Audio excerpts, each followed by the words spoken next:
Hello everyone, আজকের এই ভিডিওতে আমরা ইলেকট্রোম্যাগনেটিক ইন্ডাকশন সম্বন্ধে জানবো। তো ইলেকট্রোম্যাগনেটিক সম্বন্ধে জানার আগে আমাদেরকে ম্যাগনেটিক ফ্লাক্স সম্বন্ধে একটু জেনে নিতে হবে, এবং এখান থেকে কিছু কোশ্চেন আসার মতো রয়েছে, সেগুলোকে আমি এখানে পয়েন্ট আউট করেছি এই স্লাইডের মাধ্যমে। দেখো, magnetic flux is a measure of the number of magnetic field line crossing perpendicular to a given area. এই ডেফিনেশনটা মানে যদি তুমি বুঝতে চাও, তাহলে তোমাকে এই ডায়াগ্রামটাকে একটু ফলো করতে হবে। এই যে ডায়াগ্রাম দেখছো না, এই ডায়াগ্রামটা দুটো ক্রস সেকশনাল এরিয়া নেওয়া হয়েছে। এই যে বোর্ডগুলো দেখতে পাচ্ছ না, এই বোর্ডগুলো কিন্তু ক্রস সেকশনাল এরিয়া। তার মানে ধরো কোনো একটা অবজেক্ট বলতে পারো, কোনো একটা অবজেক্ট, কন্ডাক্টরটা ধরে নাও। দেখো, এই কন্ডাক্টরের ভেতর দিয়ে অনেকগুলো লাইন পাস হয়েছে না? তুমি কাউন্ট করো, অনেকগুলো লাইন দেখতে পারবে।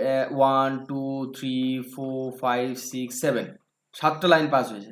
আর তুমি যদি খেয়াল করো, এখানে যদি আমি একটা কন্ডাক্টরের কথা বলি, যেটা ক্রস সেকশনাল এরিয়া অনেকটা ছোট না, এখানে যে এরিয়াটা ছিল সেটা হচ্ছে অনেকটা বড়, কিন্তু পরবর্তীতে যে এরিয়াটা নেওয়া হয়েছে, ভালো করে খেয়াল করো, এটা একটা মানে এই যে এখানে যে দেখতে পাচ্ছ এটা কন্ডাক্টর, এটার একটা এরিয়া, এটা পুরোটা বড়টা, আর এখানে যে এরিয়াটা সেটা ছোট। এবার এরিয়াটা ছোট হয়েছে জন্য দেখো তো কয়টা মাত্র লাইন পাস করেছে, 1 2 3, এক্ষেত্রে 3টে লাইন পাস করেছে। এই যে লাইনগুলো পাস করছে না, এগুলো কি বলতো, এগুলো এক একটা ম্যাগনেটিক ফিল্ড লাইন। ম্যাগনেটিক মানে অ্যাকচুয়ালি কি বলতো, এগুলো প্র্যাকটিক্যালি মানে যদি বুঝতে চাও, তাহলে কি বলতো, স্ক্রিনে এসে হাত পা দিয়ে একটু বোঝালে ভালো হয় আর একটু। যাই হোক, এখন একটু বোঝার চেষ্টা করো, যতটুকু নর্মাল দরকার। এই কম্পিটিটিভ এক্সামের জন্য খুব একটা বেশি ডিটেলসে যাওয়ার দরকার নেই, যতটুকু প্রয়োজন ততটুকু জানলেই হবে। তো এখানে ক্রস সেকশনাল এরিয়া প্রথমটাতে দেখছো বেশি পরিমাণ ইলেকট্রোম্যাগনেটিক ফিল্ড পাস করছে, আর দ্বিতীয়টাতে যখন এরিয়াটা কমে যাচ্ছে তখন ইলেকট্রোম্যাগনেটিক ফিল্ডটা কিন্তু কম পাস করছে। এখান থেকে তোমাকে যে জিনিসটা মাথায় রাখতে হবে, তোমার ম্যাগনেটিক ফ্লাক্সে যে ক্রস সেকশনাল এরিয়া আর যে পারপেন্ডিকুলার ম্যাগনেটিক ফিল্ড লাইন, সবসময় মাথায় রাখবে। ক্রস সেকশনাল এরিয়া আর পারপেন্ডিকুলার যে ম্যাগনেটিক ফিল্ড লাইনগুলো, সেগুলো কিন্তু সর্বদা কী হবে বলো তো, পারপেন্ডিকুলার হবে। এখানে ছবিতে মনে হচ্ছে না পারপেন্ডিকুলার, অ্যাকচুয়ালি এখানে যে মানে ইন রিয়েল লাইফে এগুলো কিন্তু আমাদের কাজে লাগে। এসি জেনারেটর, ডিসি জেনারেটর, এগুলো কিন্তু পারপেন্ডিকুলারলি কাজ করে। পারপেন্ডিকুলার বোঝো তো, মানে ধরো এই সাইডে যদি ধরো এই যে এটাতে ভালো করে বুঝতে পারবে, ধরো এখানে এইটা এইটা এরকম ভাবে, মানে এই ভেতর দিয়ে পাস হয়ে চলে যাচ্ছে, এইভাবে নেমে যাচ্ছে। পারপেন্ডিকুলার দেখো এরকম ভাবে, মানে এই দিক দিয়ে ঢুকছে, এই নিচ দিয়ে বেরিয়ে আসছে। এগুলো পারপেন্ডিকুলার একটা বিষয়, পারপেন্ডিকুলারলি পাস করবে। এখান থেকে এটাই মাথায় রাখবে যে number of magnetic field lines crossing perpendicularly. Crossing perpendicularly, এটা অনেক সময় কিন্তু কোশ্চেনে তুলে দিতে পারে। Crossing parallel, crossing 0 degree, perpendicular কথার অর্থ কিন্তু 90 ডিগ্রি, মাথায় রাখবে। তাহলে তাহলে এরিয়াটা কি, মানে অ্যাঙ্গেলটা যদি আমি বলি ইন জেনারেল ম্যাগনেটিক ফ্লাক্সের ক্ষেত্রে ম্যাগনেটিক লাইন আর গিভেন এরিয়ার মধ্যে যে অ্যাঙ্গেলটা হয় সেটা কিন্তু 90 ডিগ্রি। এটাকে আমরা ডিনোট করি ফাই বি দ্বারা। তো ম্যাগনেটিক ফ্লাক্স বি মানে ফাই বি। বি কেন লেখা হচ্ছে, কেন কি ম্যাগনেটিক ফিল্ডের রেসপেক্টে তুমি ফ্লাক্স পাচ্ছ, ক্রিয়েট হচ্ছে, সেটা ওখানে ওই জন্য ফাই বি লেখা হয়। এটাকে বি এ কস থিটা লেখা হয়। এবার তুমি জিজ্ঞাসা করবে, স্যার কস থিটাটা কি? বি মানে তো বুঝলাম যে ম্যাগনেটিক ফিল্ড লাইন, এ মানে বুঝলাম যে ক্রস সেকশনাল এরিয়া, বাট থিটাটা কি বলতো, অনেক সময় কি হয় বলতো, ক্রস সেকশনাল এরিয়া আর ম্যাগনেটিক যে লাইনগুলো আছে সেগুলো একটা নির্দিষ্ট অ্যাঙ্গেলে পাস হয়। তুমি যদি সেকেন্ড ডায়াগ্রামটাকে এখন খেয়াল করো, সেকেন্ড ডায়াগ্রামটাকে খেয়াল করবে, দেখবে যে ম্যাগনেটিক লাইন এরিয়াটা ধরো এ, এখানে পরিষ্কার ডায়াগ্রাম বোঝা যাচ্ছে, আর ক্রস সেকশনাল তোমার ম্যাগনেটিক ফিল্ডগুলো যে ম্যাগনেটিক ফিল্ডকে বি দ্বারা ডিনোট করা হয়। সেই ম্যাগনেটিক ফিল্ড লাইনটা দেখো একটা নির্দিষ্ট অ্যাঙ্গেলে কিন্তু ক্রস করছে, এরিয়াটাকে নির্দিষ্ট একটা অ্যাঙ্গেলে ক্রস করছে না? এই অ্যাঙ্গেলটাকে কিন্তু বলা হচ্ছে এই যে এখানে, এই যে এই অ্যাঙ্গেলটা, এই একটা অ্যাঙ্গেল, দেখো এটা ফিল্ড, এটা ম্যাগনেটিক ফিল্ড, আর এটা ক্রস সেকশনাল এরিয়া। ক্রস সেকশনের সঙ্গে এরিয়ার সঙ্গে দেখো, ক্রস সেকশনাল এরিয়া তো কি হবে, পারপেন্ডিকুলার, এর সঙ্গে অবিলম্বভাবে যে অ্যাঙ্গেলটা ক্রিয়া করছে সেটাকে কিন্তু থিটা দ্বারা ডিনোট করা হচ্ছে। যে সমস্ত প্রবলেমগুলো আসে তোমাদের আমি দেখাবো, থিটা, বোঝা গেল? এবার কি বলতো, ইন জেনারেল এটাকে মডিফাই করা হয়েছে। অনেক সময় কি হবে বলতো, তোমাকে বলে দেওয়া হয় যে কতগুলো টার্ন হয়েছে, তো ওইখানে কিন্তু অনেক সময় এনটা আসতে পারে, B A into n cos theta, এটা কিন্তু অনেক সময় আসতে পারে প্রবলেম। যদি না থাকে এনটাকে অ্যাভয়েড করে যেতে হবে। আর মাথায় রাখবে, magnetic flux is a scalar quantity. What quantity? Scalar quantity. Magnetic flux is a scalar quantity. Magnetic flux is a scalar quantity. Very very important, এর মধ্যে তোমাকে জানতে হবে এই দুটোই, SI unit at the same time CGS unit, এবং এদের দুজনের মধ্যে রিলেশন অলসো। কারণ এর আগে আমরা প্রচুর রিলেশন পড়েছি, নিউটন, ডাইন, জুল, আর্ক। আজকে আমরা পড়বো তোমার ওয়েবার এবং ম্যাক্সওয়েল।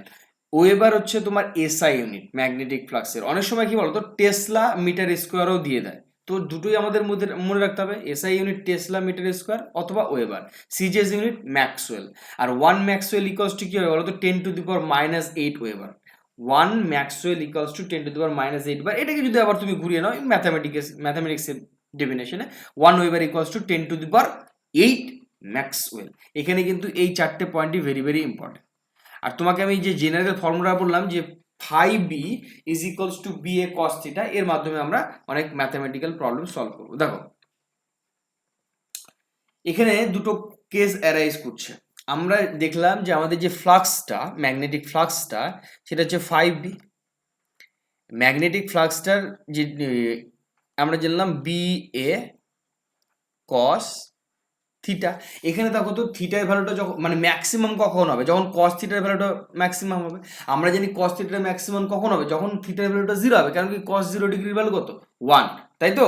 ওই কারণে এখানে লিখেছি আমি, দেখো magnetic flux will be maximum যখন আমাদের কস থিটাটা ম্যাক্সিমাম হবে। আর কস থিটার ম্যাক্সিমাম ভ্যালু কত 1, কস থিটার ম্যাক্সিমাম ভ্যালু কত 1। এবার কস থিটা কখন 1 হবে, যখন থিটা ইকুয়ালস টু 0, তাই না?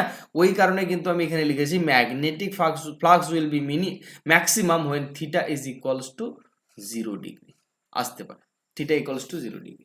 ওকে, তারপরে দেখো আবার একই রকম ভাবে তোমার মিনিমাম কখন হবে। আমরা ম্যাক্সিমামটা দেখলাম, তাহলে মিনিমামটা ডিপেন্ড করবে তোমার কস থিটার উপরে, তাই না? মিনিমামটা ডিপেন্ড করবে তোমার কস থিটার উপরে। কস থিটাটা মিনিমাম কখন হবে, যখন কস থিটার ভ্যালুটা 0 হয়ে যাবে। কস থিটার ভ্যালুটা 0 হয়ে যাবে। কস থিটার ভ্যালু তুমি যদি 90 ডিগ্রি বসাও, ভালো করে খেয়াল করো, কস থিটার ভ্যালু যদি 90 ডিগ্রি বসাও তাহলে কিন্তু তোমার এটা মিনিমাম ভ্যালু আসবে। বুঝা গেল? এখান থেকে কিন্তু তোমাকে এই দুটো পয়েন্ট মাথায় রাখতে হবে, যখন ম্যাক্সিমাম তখন থিটা ইকুয়ালস টু 0, আর যখন মিনিমাম তখন থিটা ইকুয়ালস টু 90 ডিগ্রি। এই দুটোকে মাথায় রাখবে, সেট করবে। চল কোশ্চেনগুলো করা যাক। যে সমস্ত খুব সহজ সহজ অ্যাপ্লিকেশন নিয়েছি, কারণ সিলেবাসে আমাদের কঠিন টপিক দেওয়া থাকলে সেখানে বলে দিচ্ছে যে কোয়ালিটিভ আইডিয়া শুধু নাও, সিম্পল অ্যাপ্লিকেশন করো। তো যতটুকু প্রয়োজন ততটুকুই করবো। আর কয়েল ভালো করে খেয়াল করো, আর কয়েল 100 টার্নস, আমি তোমাকে বলেছিলাম না অনেক সময় নাম্বার অফ টার্নস দিয়ে দিতে পারে। 100 টার্নস, এখানে কিন্তু এন এর ভ্যালু দেওয়া আছে। এরিয়া কত দেওয়া আছে 5 centimetre square, is placed in a magnetic field B. Magnetic field is given, that is 0.2 Tesla. The normal of the plane of the coil makes an angle of 60 degree. Angle টাও দেওয়া আছে 60 degree with the direction of magnetic field. The magnetic flux linked with the coil is, magnetic ফ্লাক্সটা তোমার কত বলেছে, magnetic field দেওয়া আছে, তাহলে যেগুলো দেওয়া আছে আমি সেগুলো লিখে নিচ্ছি। ওকে, আমার কাছে যেটা দেওয়া আছে ভালো করে খেয়াল করো, number of turns, that means n equals to given 100, area it is given 5 centimetre square. দেখো আমি জানি আমাদের যে ইউনিটটা সেটা টেসলা মিটার স্কোয়ার, তাহলে সেন্টিমিটার স্কোয়ারটাকে আমি মিটার স্কোয়ারে কনভার্ট করব। তাহলে 5, যেহেতু সেন্টিমিটার দুইবার এখানে আছে কিনা, দুইবার আছে কিনা ভালো করে খেয়াল করো, তাহলে আমাকে দুইবার ভাগ করতে হবে 1/100 আবার 1/100, তবে তো এটা মিটার স্কোয়ারে গিয়ে কনভার্ট হবে। আর একবার তুমি যদি ভাগ করলে তাহলে সেটা মিটারে যায়, তাই না? তাহলে আলটিমেটলি এখানে যেটা পেয়ে গেলাম 5 × 10⁻⁻4 মিটার স্কোয়ার। এটা আমি এরিয়া পেলাম, বোঝা গেল? এরিয়া পেলাম। আচ্ছা, বি এর ভ্যালুটা কত দেওয়া আছে, ম্যাগনেটিক ফিল্ড বি এর ভ্যালুটা দেওয়া আছে 0.2 টেসলা, ঠিক আছে? এখানে থিটার ভ্যালুটা কত দেওয়া আছে, থিটার ভ্যালু দেওয়া আছে 60 ডিগ্রি। তাহলে এখান থেকে আমি দেখো প্রত্যেকটা জিনিস পেয়ে গেছি আমি। তাহলে এখান থেকে আমি এখন সরাসরি অ্যান্সার বের করতে পারবো না। আমরা জানি যে phi of B is equals to N B A cos theta. যেহেতু এখানে এন দেওয়া আছে তাই আমি কিন্তু এখানে এনটাকে ইউজ করব। এন এর ভ্যালু কত এখানে 100, বি এর ভ্যালু কত এখানে 0.2, ওকে, আর এর ভ্যালু কত এখানে 5 × 10⁻⁻4, ওকে, ইন্টু কস থিটার ভ্যালু কত 60 ডিগ্রি, কস 60 ডিগ্রি লিখে দিলাম। তাহলে এখানে দেখো এটাকে ক্যালকুলেশন করো, এখানে একটা চলে আসবে 0, তাই না আলটিমেটলি? তাহলে এখান থেকে ভালো করে খেয়াল করো, যদি এখান থেকে একটা 0 কেটে গেল, এখান থেকে একটা 0 কেটে গেল, আলটিমেটলি এখানে 2 × 2 × 5 × 10⁻³ হয়ে যাবে এখন, কেন কি এখানে একটা 10 আছে, এই 10 আর এখানে 10⁴ 10⁻³ আসবে। cos 60 ডিগ্রির ভ্যালু কত, 1/2, এই 2 কেটে গেল। আলটিমেটলি তোমার যে রেজাল্টটা পড়ে থাকছে 5 × 10⁻³ ওয়েবার। বোঝা গেল? এই তোমার হচ্ছে ম্যাগনেটিক ফ্লাক্সের value. This is your magnetic flux. Option A is the correct answer. আশা করি বুঝতে পেরেছো। দেখো এইরকমই সব মানে ফর্মুলা বেসড কিছু কোশ্চেন আসতে পারে। তারপরে চলে যাব আমরা ম্যাগনেটিক, অ্যাকচুয়ালি এখান থেকে ফ্যারাডেস ল আর হচ্ছে লেঞ্জ ল, এই দুটোকে একটু জানতে হবে। তুমি যদি তোমার সিলেবাসটা একটু খেয়াল করো, তুমি দেখবে যে তোমার যে ফাইনাল কম্পিটিটিভ এক্সামটা আছে না, মানে ফাইনাল যে সিলেবাসটা দেওয়া আছে সেখানে একদম ক্লিয়ারলি মেনশন করে দেওয়া আছে তোমাকে ইলেকট্রোম্যাগনেটিক ইন্ডাকশন থেকে ফ্যারাডেস ল এবং তোমার হচ্ছে লেন্স ল সম্বন্ধে একটু জানতে বলেছে। তো সেখান থেকে আমি কোয়ালিটিভ আইডিয়া কিন্তু এখান থেকে তুলেছি যে ইলেকট্রোম্যাগনেটিক ইন্ডাকশন থেকে এই দুটো পড়তে হবে, একটা হচ্ছে ফ্যারাডেস ল আর একটা হচ্ছে লেঞ্জ ল। অনেক কিছু আছে বাট সেগুলো এখন পড়ার দরকার নেই অ্যাকর্ডিং টু সিলেবাস। ওকে, এখানে যেটা বলেছে magnetic flux can be change in 3 condition. আমি 3 কন্ডিশন কেন লিখেছি, কেন কি তুমি এখানে দেখতে পাচ্ছ যে ম্যাগনেটিক যে ফ্লাক্সটা আমরা 5V দেখলাম সেটা ডিপেন্ড করছে 3টে কোয়ান্টিটির উপরে। কি কি বলতো, একটা হচ্ছে বি, একটা এ আর একটা হচ্ছে থিটা, তাই না? বি এ থিটা, কেন কি যদি তুমি ম্যাগনেটিক ফিল্ডটাকে চেঞ্জ করো তা এগুলো তো প্রত্যেকটা প্রপোর্শনাল। ভালো করে তুমি যদি খেয়াল করো, আমি যদি ফাই অফ বিটাকে লিখতে পারি ডাইরেক্টলি প্রপোর্শনাল টু বি, তাই না? আবার এখান থেকে ম্যাগনেটিক ফ্লাক্সটাকে ডাইরেক্টলি প্রপোর্শনাল টু এ। আবার তুমি যদি ভালো করে খেয়াল করো, এই যে ফ্লাক্সটা এটা কিন্তু directly proportional to cos theta, in the sense তুমি থিটা লিখতে পারো। তাহলে এটা directly proportional in the sense যদি ম্যাগনেটিক ফিল্ড বাড়ে ফ্লাক্স বাড়বে, যদি এরিয়া বাড়ে ফ্লাক্স বাড়বে, যদি অ্যাঙ্গেল বাড়ে ফ্লাক্স বাড়বে, যদি অ্যাঙ্গেল কমে ফ্লাক্স কমবে, যদি এরিয়া কমে ফ্লাক্স কমবে। মানে ডাইরেক্টলি প্রপোর্শনাল মানে বুঝো তো, সমানুপাতিক বিষয়টা, তাই না? একটা বাড়লে আরেকটা অটোমেটিক বাড়বে।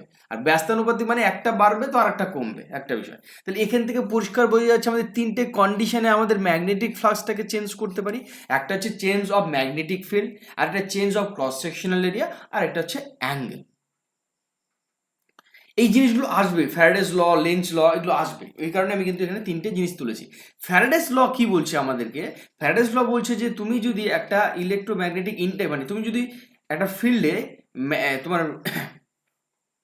ইএমএফ প্রডিউসড করতে চাও বা ইনডিউসড করতে চাও, তাহলে তোমাকে অবশ্যই ম্যাগনেটিক ফ্লাক্সটাকে চেঞ্জ করতে হবে। তোমাকে যে ম্যাগনেটিক ফ্লাক্সটা আমি বুঝিয়েছি যে ক্রস সেকশনাল এরিয়া থাকবে, ম্যাগনেটিক ফিল্ড থাকবে, আর সঙ্গে একটা ওদের নর্মাল অ্যাঙ্গেল থাকবে। তো তুমি ম্যাগনেটিক ফ্লাক্সটাকে যখনই চেঞ্জ করবে তখনই কিন্তু একটা ওখানে ইএমএফ প্রডিউসড হবে, ওই এরিয়াটাতে ইএমএফ প্রডিউসড হবে।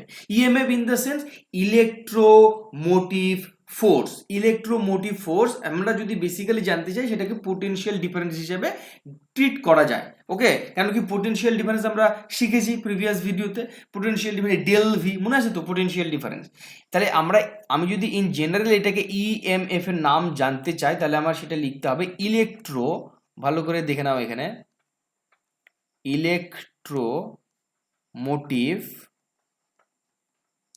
Electromotive force. ইন জেনারেল তুমি পোটেনশিয়াল ডিফারেন্স ধরে চলতে পারো। তাহলে এটা কি করছে, পুরোটাই ডিপেন্ড করছে চেঞ্জ অফ ম্যাগনেটিক ফ্লাক্সের উপরে। তুমি ম্যাগনেটিক ফ্লাক্স চেঞ্জ করো, তুমি একটা ইএমএফ পাবে। এখানে দুটো কেস অ্যারাইজ করে যায়। কি দুটো কেস? আর একটা কেস, তুমি তো ম্যাগনেটিক ফিল্ড, তোমার হচ্ছে ম্যাগনেটিক যে ফ্লাক্সটা সেটা চেঞ্জ করছো, ভালো কথা, তুমি ম্যাগনেটিক ফ্লাক্সটাকে চেঞ্জ করছো, সে তুমি এরিয়া বাড়িয়েই করো বা ম্যাগনেটিক ফিল্ড লাইন বাড়িয়েই করো বা অ্যাঙ্গেলটাকে বাড়িয়েই করো, তুমি এই 3টে কন্ডিশনের মধ্যে যে কোনো একটাকে চেঞ্জ করছো, অটোমেটিক্যালি তোমার ম্যাগনেটিক ফ্লাক্সটা চেঞ্জ হচ্ছে। এবার এই ম্যাগনেটিক ফ্লাক্সটা চেঞ্জ হওয়ার জন্য তোমার ইএমএফ ক্রিয়েট হচ্ছে, কোনো অসুবিধা নেই। বাট ইএমএফ ক্রিয়েট হওয়ার জন্য তোমার কিন্তু সার্কিটটাকে ক্লোজড হওয়ার কোনো বাধ্যবাধকতা নেই। কিন্তু তুমি যদি কারেন্টকে প্রডিউস করতে চাও, কারেন্ট ইনডিউসড করতে চাও এখানে, তাহলে কি তোমাকে সেই সার্কিটটা আছে, যে কন্ডাক্টরটা আছে, সেটাকে কিন্তু অবশ্যই ক্লোজড হতে হবে। কি বললাম, মাথায় আছে? তুমি যদি কারেন্ট ইনডিউসড করতে চাও, তোমাকে যে কন্ডাক্টরটা দেওয়া হয়েছে বা তুমি যে কন্ডাক্টরটা ইউজ করবে সেটাকে অবশ্যই ক্লোজড হতে হবে। Very very very important. দেখো এখান থেকে যেহেতু দুটো তিনটে টপিক আমাদের পড়তে বলেছে, প্রত্যেকটা টপিক থেকে ইন ডিটেলসে জানাটা বেশি প্রয়োজন, কারণ ছোটো ছোটো কোশ্চেন দিতে পারে। তাহলে আমার কারেন্টটা তখনই প্রডিউসড হবে যখন, বা ইনডিউসড হবে যখন আমার কন্ডাক্টরটা কী হবে, ক্লোজড লুপে থাকবে। আর কন্ডাক্টরটা যদি ওপেন লুপে থাকে তাও কিন্তু তোমার ইএমএফ প্রডিউসড হবে। আমি বলছি না যে ইএমএফ প্রডিউসড হবে না, তোমার কন্ডাক্টরটা ওপেন লুপ আছে, ইএমএফ প্রডিউসড হবে no doubt, but conductor close থাকলে তবে একমাত্র কারেন্ট প্রডিউসড হবে। এই দুটোর মধ্যে একটু বোঝার চেষ্টা করবে ডিফারেন্স। ওকে, চলো আমরা ফ্যারাডের ল থেকে, অ্যাকচুয়ালি ফ্যারাডেস যে বলেছে ইন জেনারেল যেটা, যে epsilon equals to minus del phi, actually যেটা বলেছে ফ্যারাডেস আমরা যদি ম্যাথামেটিক্যালি জানতে চাই, যে minus del phi by del t. ঠিক আছে, মানে তোমার যে the magnitude of induced EMF in a close loop equal to the rate of change of magnetic flux.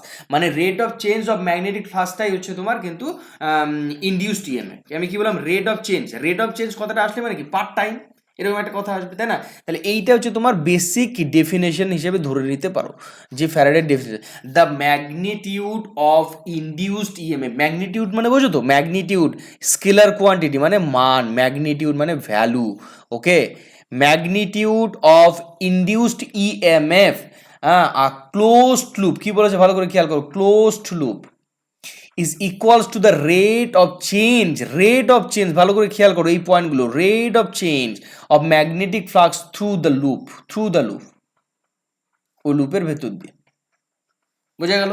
এখান থেকে আমরা দুটো কেস অ্যারাইজ করবে, এটা আমাদের ম্যাথামেটিক্যালি, এটা আমার ফ্যারাডে বলেছে ম্যাথামেটিক্যালি তুমি এটাকে এভাবে প্রেজেন্ট করতে পারো। মাইনাসটা হচ্ছে তোমার ডাইরেকশন শো করে, বুঝলে তো, কারেন্টটা কোন ডাইরেকশনে ফ্লো করছে সেই ডাইরেকশনটা শো করে তোমার হচ্ছে মাইনাস সিম্বলটা। So epsilon equals to minus del d phi by d t. এখান থেকে আমরা দুটো কেস অ্যারাইজ করি, একটা হচ্ছে এভারেজ ইএমএফ আর একটা হচ্ছে ইনস্ট্যান্টেনিয়াস ইএমএফ। দেখো আমরা প্রত্যেকবারই স্পিডের ক্ষেত্রেও পড়েছিলাম average speed, instantaneous speed. Similarly দেখো এভারেজ আর ইনস্ট্যান্টেনিয়াস আমাদের প্রথম থেকে কিন্তু শেষ অবধি সিলেবাসে রয়েছে। তো এভারেজ ইএমএফ আর ইনস্ট্যান্টেনিয়াস ইএমএফ পরিষ্কার বুঝতে পারছো, দু রকম ফর্মুলা। এভারেজ মানে del phi by del t, আর ইনস্ট্যান্টেনিয়াস মানে d phi by d t. Instantaneous তোমাদের অনেকবার বুঝিয়েছি আমি, একটা পার্টিকুলার টাইম, আর এভারেজ মানে কোনো একটা টাইম ইন্টারভেল। এভারেজ একটা মানে কোনো টাইম ইন্টারভেল, ধরো 0 থেকে 5 সেকেন্ডের মধ্যে তোমার হচ্ছে এভারেজ ইএমএফটা কত, আর তোমাকে বলে দিল 2 সেকেন্ডে তুমি ইএমএফ বের করো, ওটা পার্টিকুলার টাইম বলে দিচ্ছে, 2 সেকেন্ডে ইএমএফ বের করো, 3 সেকেন্ডে ইএমএফ বের করো, ওটা হচ্ছে ইনস্ট্যান্টেনিয়াস ইএমএফ। আর এভারেজ মানে একটা ইন্টারভেল দিয়ে দেবে, 2 থেকে 5, 5 থেকে 10, বা 1 to 10 সেকেন্ড, মানে টাইম বলে দেবে, একটা নির্দিষ্ট টাইম বলে দেবে। বোঝা গেল তো? তাহলে দেখো আমি প্রবলেম করবো, প্রবলেম দেখলে বুঝতে পারবে। দেখো প্রথমে কোশ্চেনটা এখানে দেখো, ভালো করে বুঝতে পারবে যে ফাই মানে কি, magnetic flux is given that 3t square plus 2t Weber through a loop। ভালো কথা, find induced EMF at t equals to 1 second। তোমাকে ইনডিউসড ইএমএফ বের করতে বলেছে t equals to 1 সেকেন্ড। তার মানে কি, এটা ইনস্ট্যান্টেনিয়াস ইএমএফ জিজ্ঞাসা করেছে, এটা আমার ইনস্ট্যান্টেনিয়াস ইএমএফ জিজ্ঞাসা করেছে। দেখো আমার যেটা ফাই দেওয়া আছে পরিষ্কার, এগুলো খুবই সহজ অঙ্ক, সিম্পল অ্যাপ্লিকেশন বলতে পারো, 3t square plus 2t, yes or no? তাহলে এখান থেকে আমি ডি ফাই বাই ডিটি বের করে নিতে পারবো, কারণ ইনস্ট্যান্টেনিয়াস যেহেতু বলেছে, তাহলে একটা পার্টিকুলার টাইমে আমাকে বের করতে হবে। তাহলে 6t প্লাস 2, যারা ডিফারেন্সিয়েশন জানো না তারা ডিফারেন্সিয়েশনের ভিডিওগুলো দেখো, আমরা প্রায় সিলেবাসের শেষ মুহূর্তে চলে এসেছি। এটাকে আমি টি ইকুয়ালস টু 1-এ বের করবো, ডি ফাই বাই ডিটি। তাহলে এখানে টি ইকুয়ালস টু 1-এ বের করো, তাহলে কত হচ্ছে 6 into 1 plus 2, so ultimately 6 plus 2 is equals two 8। তাহলে এখান থেকে আমি পরিষ্কার লিখতে পারি না, দেখো EMF is equals two T equals to 1 সেকেন্ডে কত পেয়েছো, ইনস্ট্যান্টেনিয়াস ইএমএফ, যেটা পেলে 8 volt. Option D is the correct answer. দেখো কত সহজ এবং কত ইজি আমরা এই ধরনের প্রবলেমগুলো করে দিতে পারি, এই ধরনের প্রবলেমই আসবে, সিম্পল অ্যাপ্লিকেশন। বোঝো তো? কোশ্চেন নম্বর 3 দেখো, খুবই সহজ, দেখা মাত্র এগুলো অ্যান্সার করা যায়। দেখো আ কয়েল অ্যান্ড এরিয়া দেওয়া আছে, have an area A not, and is placed in magnetic field, এটা একটা ম্যাগনেটিক ফিল্ডে প্লেসড করা আছে ওই কয়েলটাকে, ওকে। অ্যান্ড হুইচ চেঞ্জ ফর্ম, দেখো ম্যাগনেটিক ফিল্ড যেটা আছে সেই ম্যাগনেটিক ফিল্ডটা প্রথমে বি নট ছিল, সেখান থেকে 3B নট হয়েছে, তার মানে ম্যাগনেটিক ফিল্ডের চেঞ্জ এসছে, মানে বিটাকে চেঞ্জ করা হয়েছে, ম্যাগনেটিক ফিল্ডটা চেঞ্জ করা হয়েছে, magnetic field in the sense B আর area in the sense A, তাই না? আমি তোমাকে বারবার করে বলছি, কেন বলছি, এইটার উপরে বেস করে তোমার ম্যাগনেটিক ইন্ডাকশনটা পুরো বেস করে আসে। তাহলে চেঞ্জ হয়েছে, এখানে একটা চেঞ্জ হয়েছে, বি নট থেকে 3B নট হয়েছে, এবং একটা টাইম ইন্টারভেল বলেছে টি, এখানে কিন্তু কোনো টাইম ইনস্ট্যান্টিনিয়াস বলেনি, 2 সেকেন্ড 3 সেকেন্ড বলেনি, টাইম ইন্টারভেল বলেছে। So the find EMF induced, কতটা ইলেকট্রোম্যাগনেটিক ফোর্স তোমার ইনডিউসড হবে সেটা বের করতে বলেছে ওই কয়েলের ভেতরে। তাহলে কি এটা আমাকে এভারেজ বের করতে বলেছে, একটা টাইম ইন্টারভেল দিয়েছে, তাহলে আমি জানি যেটা আমার যে এভারেজ, এটা আমার ফর্মুলা, সেটা হচ্ছে তোমাকে আমি এখানে দেখাবো করে, সেটা ইলেকট্রোম্যাগনেটিক, ওহো, this is electromagnetic EMF average, এর এভারেজ ভ্যালু বের করবো আমি, এভারেজ ইজ ইকুয়ালস টু আমরা পড়েছিলাম যে del phi by del T, এর জন্য পড়েছিলাম এভারেজ। আমি যা তোমাকে শেখাবো সবগুলোর অ্যাপ্লিকেশন এখানে দেখিয়ে দেবো, যাতে করে তুমি পুরো পুরো ব্যাপারটা বুঝতে পারো। 3B nought minus B nought into area, area মানে কত, এখানে এ নট দেওয়া আছে, তাই না? আমরা কি জানি, আমরা ফ্লাক্স মানে কি জানি, ইন নর্মাল ফ্লাক্স মানে কি, B into A, okay, in normal flux is equals to B into A divided by t, এর ভ্যালু এখানে দেওয়া নেই, টি শুধুমাত্র, এটা কিন্তু আমি এভারেজের জন্য বের করছি, ভালো করে খেয়াল করবে, এভারেজ, তাহলে এখানে 2 time B not A not by t, কোনটা অপশন আসছে দেখো তো, 2 time B not A not, option A is the correct answer, average. বোঝা গেল আমি কি বলতে চাইলাম?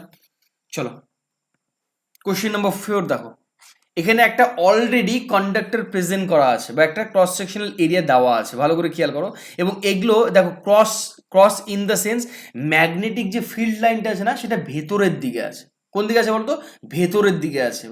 আর তোমার যদি আমি যদি ডট দ্বারা রিপ্রেজেন্ট করতাম, ধরো ডটটা এরকম ডট দ্বারাও রিপ্রেজেন্ট করা হয় ম্যাগনেটিক ফিল্ডকে, বুঝলে?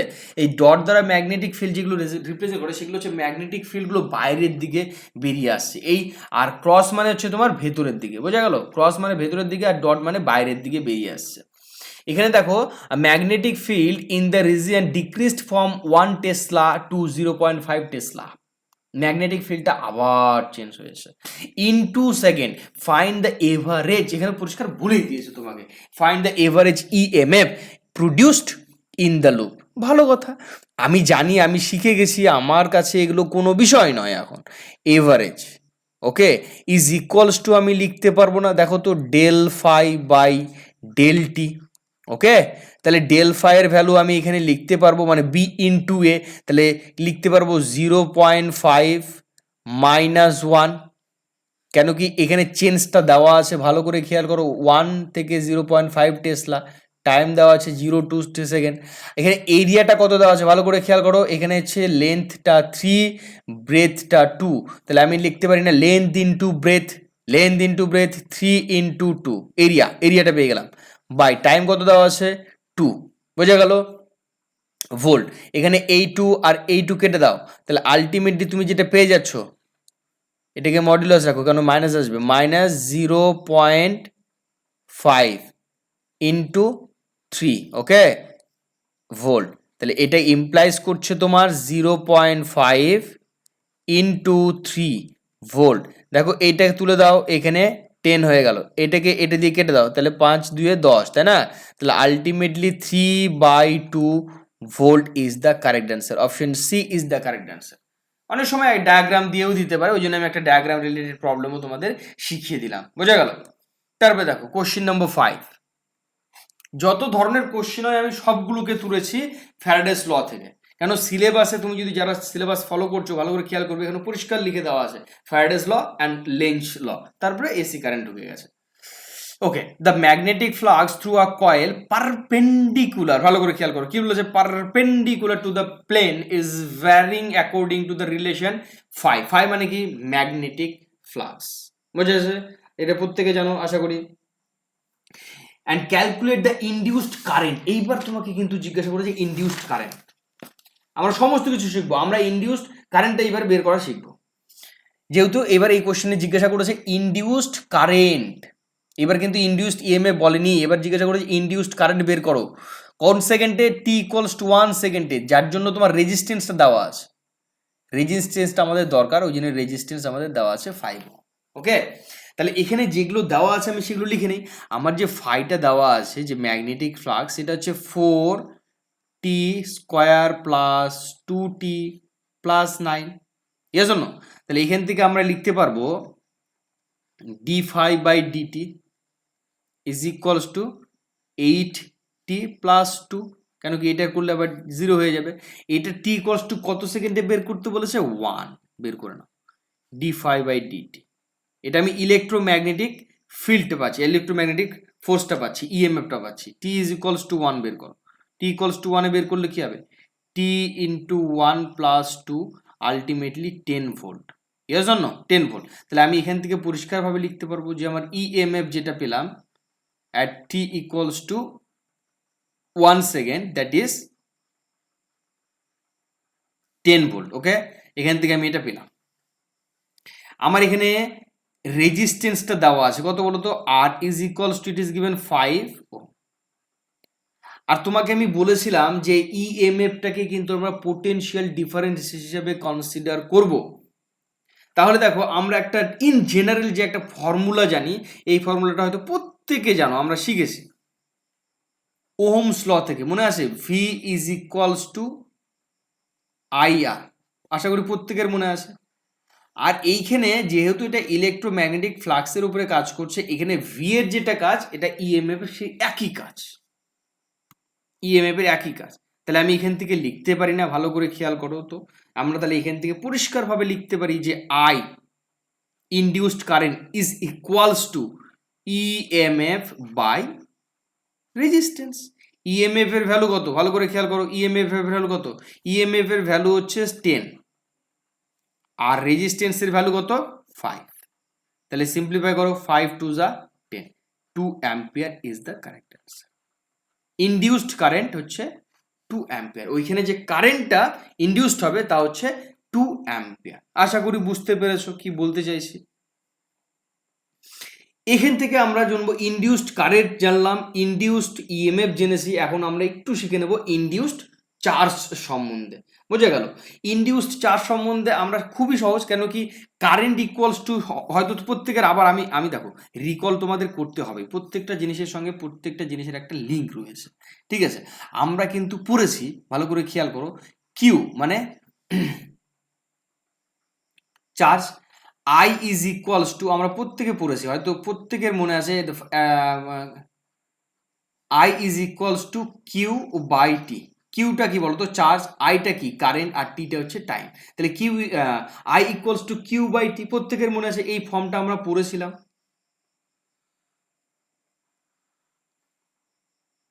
কারেন্ট ইলেকট্রিসিটিতে, তাই না? এই ফর্মটা আমরা পড়েছিলাম, এইটাকেই কাজে লাগাবো, কিচ্ছু না। দেখো আমি অলরেডি ইএমএফ জানি, আমি ইলেকট্রিক ইনডিউসড কারেন্ট সম্বন্ধে জেনে গেছি, আমি তো এগুলো জেনে গেছি, তাহলে আমার ইনডিউসড চার্জ বের করা কোনো বিষয় না আর কি, বুঝে গেল? তাহলে আমি এখান থেকে লিখতে পারি না, দেখো তো এখান থেকে আমার যেটা পেয়েছি, ভালো করে খেয়াল করো, যে আই ইকুয়ালস টু, আমি আরো একবার এখানে লিখে নিচ্ছি একটু, I is equals to 1 by R d5/dt। এখান থেকে আমি তোমাকে একটা ইম্পর্টেন্ট পয়েন্ট বলবো, ওই কারণে এটা তুলেছি। ওকে, ইনডিউসড চার্জ আমরা কি জানি, এখানে যেহেতু এদের রেট অফ চেঞ্জটা নেওয়া হয়েছে, তাহলে আমি ইনডিউসড কারেন্ট, আমার এখানে যে কারেন্টটা আছে সেটাকে আমি চার্জে যখন লিখবো সেটা রেট অফ চেঞ্জ হিসাবেই লিখবো পার ইউনিট টাইমে। তাহলে আমি এখান থেকে লিখতে পারি না, দেখো তো, D Q by DT, rate of change of charge is equals to 1 by r d5/dt, yes or no?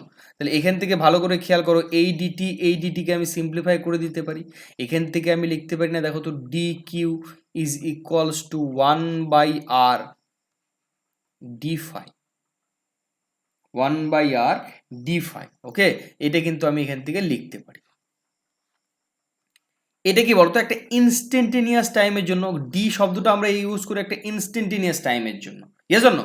আবার আমি যদি এভারেজ ব্যাপারটাতে চলে যাই, কোনো একটা পার্টিকুলার টাইম অফ ইন্টারভ্যালে বের করতে চাই, তাহলে এই রিলেশনটাকে মডিফাই করে আমি লিখতে পারবো না? দেখো তো, del Q is equals to 1/r in bracket del phi. পরিষ্কারভাবে আমি এটা লিখতে পারবো, তাই তো? পরিষ্কারভাবে এটা লিখতে পারছি।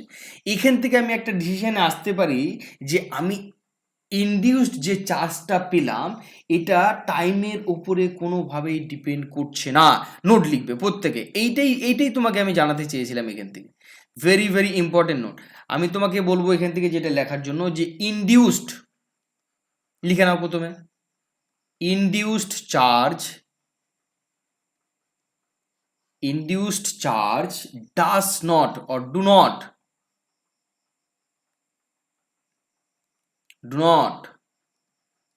depend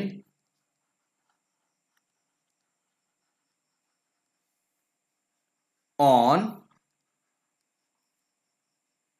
টাইম ইন্টারভেলের উপরে কোনোভাবেই এইটা ডিপেন্ড করছে না, ইনডিউসড চার্জটা। বোঝা গেল? ভেরি ভেরি ইম্পর্টেন্ট একটা পয়েন্ট আমি তোমাকে কিন্তু এই ইনডিউসড চার্জ থেকে জানলাম। এইগুলো জানতে হবে আমাদের। এখান থেকে একটা ছোট্ট করে প্রবলেম করে নেব। প্রবলেম দেখো, এখানে কোশ্চেন নাম্বার 6 যেটা বলেছে, the flux linked with the circuit change by, দেখো এইখানে চেঞ্জটা বলে দেওয়া আছে, ফ্লাক্সের চেঞ্জটা বলে দেওয়া আছে, ভালো করে খেয়াল করো। এখানে ফ্লাক্স দেওয়া আছে, এই ফ্লাক্সের চেঞ্জ বলে দেওয়া আছে, ভালো করে খেয়াল করো। ভালো করে যদি পড়ো প্রত্যেকটা জিনিস পেয়ে যাবে। এইটা মানে ডেল ফাই দেওয়া আছে, is equals two 2 into 10⁻⁻4 weber in 4 second. আমার তো এখানে টাইমের কোনো প্রয়োজন নেই, তাহলে আমি এটা নিয়ে ভাবছি না বর্তমানে, টাইমের আমার কোনো প্রয়োজন নেই। ইফ 5 ওহম আর দরকার, তাহলে আমার আরটা দেওয়া আছে, is equals two 5 ohm. The resistance in the circuit, calculate the charge flow during the time. Calculate the চার্জটা তোমাকে জিজ্ঞাসা করেছে, তাহলে একটু আগেই দেখলাম আমার যে চার্জটা সেটা কি ছিল, del Q is equals to কি ছিল, 1/r ইন্টু ডেল ফাই। এখানে যদি আমি প্রত্যেকটা ভ্যালুকে বসিয়ে দিই, তাহলে 1/r এর ভ্যালু কত, 5, অ্যান্ড ডেল ফাই এর ভ্যালু হচ্ছে 2 ইন্টু 10⁻⁻4, ওকে, কুলম। এটাকে তুমি সিম্পলিফাই করো। সিম্পলিফাই যদি আমি করি, ধরো আমার উপরে এখান থেকে একটা মডিফাই করলে ভালো হবে। এখানে ধরো 2 আছে, আরও একটা 2 তুমি গুণ করে দিলে উপরে, আর 10⁻⁻4, আর এখানেও তাহলে আরেকটা 2 দিয়ে গুণ করে দিতে হবে। এটা সুবিধার জন্য আর কি করছি। এটা কিন্তু কুলম্ব আছে, অ্যান্সারগুলো মিলি কুলম্বে আছে। তাহলে 4 ইন্টু 10⁻⁻4 বাই এখানে 10 আসলো কুলম্ব। এই 10টাকে উপরে নিয়ে চলে যাও, তাহলে কি হবে, 4 ইন্টু 10⁻⁻5 কুলম্ব। আর আমরা প্রত্যেকে জানি যে 1 coulomb is equals to 10⁻³ milli coulomb, yes or no? এইটা তার মানে এখান থেকে আমি পরিষ্কার বলতে পারবো 1 millicoulomb is equals to 10⁻³ coulomb. এটাকেই আমি এখানে কাজে লাগাবো, দেখো এখান থেকে আমি এটা লিখতে পারি না, 0.04 ইন্টু 10⁻³ কুলম্ব। তাহলে এইখান থেকে আমি একদম সরাসরি অ্যান্সারে চলে যাবো, 0.04 millicoulomb. Option D is the correct answer. বোঝা গেল? লাস্ট যে টপিকটা আছে সেটা হচ্ছে লেঞ্জ ল। শুধুমাত্র ডেফিনেশনটা নিয়েছি, কেন কি লেঞ্জ ল এর যে পুরো বিষয়টা এটা ডাইরেকশনের উপর ডিপেন্ড করছে। সেগুলো হচ্ছে বিভিন্ন কে কোন দিকে মানে ডাইরেক্ট করবে, অ্যাকচুয়ালি ডাইরেকশনটা বোঝাবে। তো লেঞ্জ ল থেকে আমি সেরকমভাবে কিছু প্রবলেম দেখলাম না। তো তুলে নিই ওই কারণে।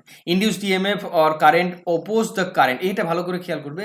ইনডিউসড ইএমএফ বা কারেন্টটা যেই কারণে তৈরি হয়েছে, মানে আমরা দেখলাম যে ম্যাগনেটিক ফিল্ড চেঞ্জ করো বা ক্রস সেকশনাল এরিয়া চেঞ্জ করো, তোমার কিন্তু একটা ইএমএফ ক্রিয়েট হয় এবং সঙ্গে কারেন্টও ক্রিয়েট হচ্ছে। এখন দেখলাম আমরা চার্জও ক্রিয়েট হচ্ছে, ঠিক আছে। এবার যখন বলবে যে ইনডিউসড কারেন্ট বা ইনডিউসড ইএমএফ ক্রিয়েট হচ্ছে ওখানে কোনো অসুবিধা নেই, বাট এটা কি করবে বলতো, যেই কারণে তৈরি হয়েছে সেটাকে ইয়ে করবে, অপোজ করবে, মানে বাধা দেওয়ার চেষ্টা করবে বা ধ্বংস করে দেওয়ার চেষ্টা করবে, এরকম একটা বিষয়। বোঝা গেল। ধরো তোমার হচ্ছে ম্যাগনেটিক যে লাইনটা, ফিল্ড লাইনটা, সেটা চেঞ্জ করার জন্য তোমার ইএমএফ পেয়েছো। বোঝার চেষ্টা করো, ম্যাগনেটিক ফিল্ড লাইনটা চেঞ্জ করার জন্য তুমি ইএমএফ পেয়েছো।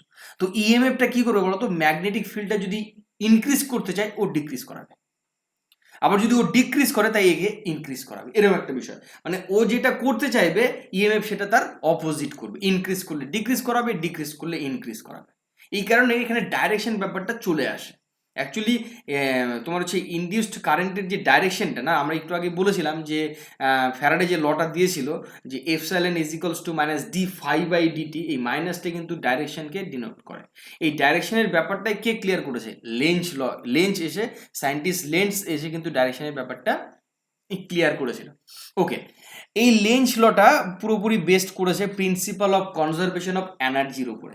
এই লেঞ্জ লটা বেস করে রয়েছে প্রিন্সিপাল অফ কনজারভেশন অফ এনার্জির উপরে। এখান থেকে এইটুকুই পয়েন্ট আমি তোমাকে জানালাম লেঞ্জ ল থেকে। আর একটু আর কিছু জানানোর মতো দেখছি না আমি আপাতত সিলেবাস অনুসারে। দেখো, ইনডিউসড এখানে যে সিলেবাসটা তোমার দেওয়া আছে না, ইলেকট্রোম্যাগনেটিক ফিল্ড, এই সিলেবাস থেকে অনেক চ্যাপ্টার আছে।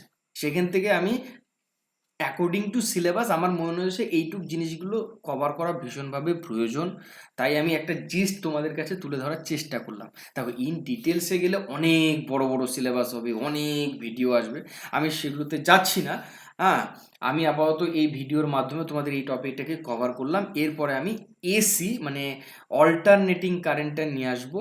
নিয়ে আসার পর ধীরে ধীরে আর একটা টপিক থেকে যাবে ইলেকট্রোম্যাগনেটিক ওয়েভ, সেটাকে শেষ করার পর আমরা সুন্দরভাবে কিন্তু প্র্যাকটিস করব, যাতে করে আমরা আমাদের ইমপ্রুভমেন্টগুলো ঘটাতে পারি। তো ততক্ষণ পর্যন্ত তোমরা দেখতে থাকো এবং শিখতে থাকো। Thank you, take care.